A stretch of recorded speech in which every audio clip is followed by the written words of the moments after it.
everyone. Thank you, Mark, for having me here. I just want to thank my dad also, who is here today watching me give this speech. I really hope I make you proud. So my name is Rae Jones. I'm from Lake City, Florida, and I'm here today not only as a guest speaker, but as a former alienated child turned wife to a non-custodial father and now advocate. 4,963 days. Yeah, you heard me right.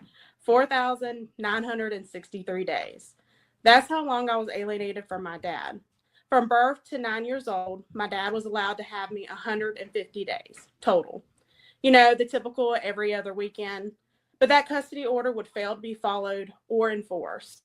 So from then on until we were reunited at 21 years old, it was a grand total of 4,963 days that I spent apart from my dad. This happened not because I didn't want, or not because my dad didn't want to be there, not because he didn't try, not because he didn't love me, not because but because he was pushed out by a system that allowed it and choices that weren't his. I spent 4,963 days hearing one version of who my dad was. I grew up with a carefully crafted narrative and no room to question it. I was told what to think, what to believe, how to feel, and I was sold a lie. And deep down, I started to wonder what was wrong with me. Why wasn't he around? Why he never called? And maybe I just wasn't even worth showing up for. But I would soon find out the truth with a phone call at 17 that would turn the story I was told about my dad upside down. When my dad's sister gave me his phone number and told me to hear him out, I found out he never stopped showing up. It was just made impossible for him to be let in, leaving him to sign over his rights to me in 2006 because he couldn't take it anymore. Reunited on the day most girls dream about, their wedding day, and for their father to walk them down the aisle. For me, that dream had always felt out of reach. But that day, even when my refrigerator broke and I showed up late, none of that mattered. Because as soon as I arrived, my dad and I locked arms, and for the first time in my life, I felt like I had him. Like I had my dad by my side. And that walk down the aisle meant more to me than words could ever explain. You see, being alienated just didn't steal time. It stole birthdays, holidays, memories, and moments I'll never get back. It shaped the way I saw myself and how I trusted people and how I measured my own worth. But let me be clear. Reuniting with my dad didn't undo the pain. Child psychological abuse leaves deep, lasting scars. But that's the part of alienation no one talks about. It doesn't stop when you grow up. It follows you and rewires a lifetime. It has affected me emotionally, psychologically, and relationally.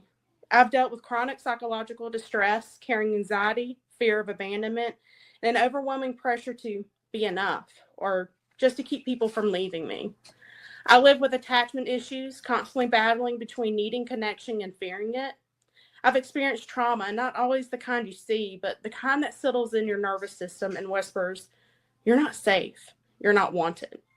This abuse also left me with an identity crisis, a fractured sense of who I am. And when you grow up hearing one parent's voice, you lose part of your story. You lose half yourself. And I've carried all of this into adulthood, into my marriage, into my friendships, into how I parent. And I've struggled with abandonment issues, believing people will leave, assuming I'm too much or not enough. And that's not just emotional baggage. It's a legacy of a system that failed to protect me from being used, manipulated, and emotionally torn in two. And that's why I'm here today, along with Mark and Ryan Powell and the amazing other speakers here, speaking to you all. I'm not just sharing my story, I'm standing in it, so no other child has to lose what I lost. I advocate for equal share parenting because children deserve more than survival. They deserve stability. They deserve balance. They deserve both parents. But more importantly, they deserve protection. Because what happened to me wasn't just unfortunate or a high conflict situation. It was child psychological abuse. And it doesn't matter what label you slap on it, whether you call it parental annihilation, gatekeeping, coercive control, or anything else. My abuse was real. I grew up isolated from one parent, conditioned to hate him, and taught to reject love that was mine by birthright.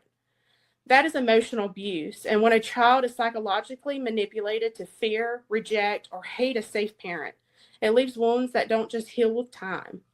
We have a diagnosis for this. We have a solution. We don't need more debate about terminology. We need action.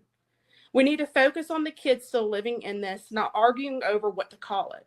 And the solution starts with equal share parenting. Because 50-50 isn't just about fairness. It's about safeguarding a child's mental and emotional health. It's about giving them access to truth, love, and both halves of their identity. It's about preventing the long-term trauma that happens when one parent is erased. Because when we ignore alienation, we don't just create broken families. We create broken children who grow up into broken adults. I can't change what happened to me. I can't erase those 4,963 days. But I can speak for the kids and parents that are still counting. I can fight for 50-50 so no child has to wonder why they weren't enough to keep their parents in their life. So I'll leave y'all with this. I'm here today because I lived what happens when equal share parenting is not the case. No child should grow up questioning their worth. No child should be robbed of love that was always theirs. And no child should ever have to count the days they were kept from a parent who never stopped loving them.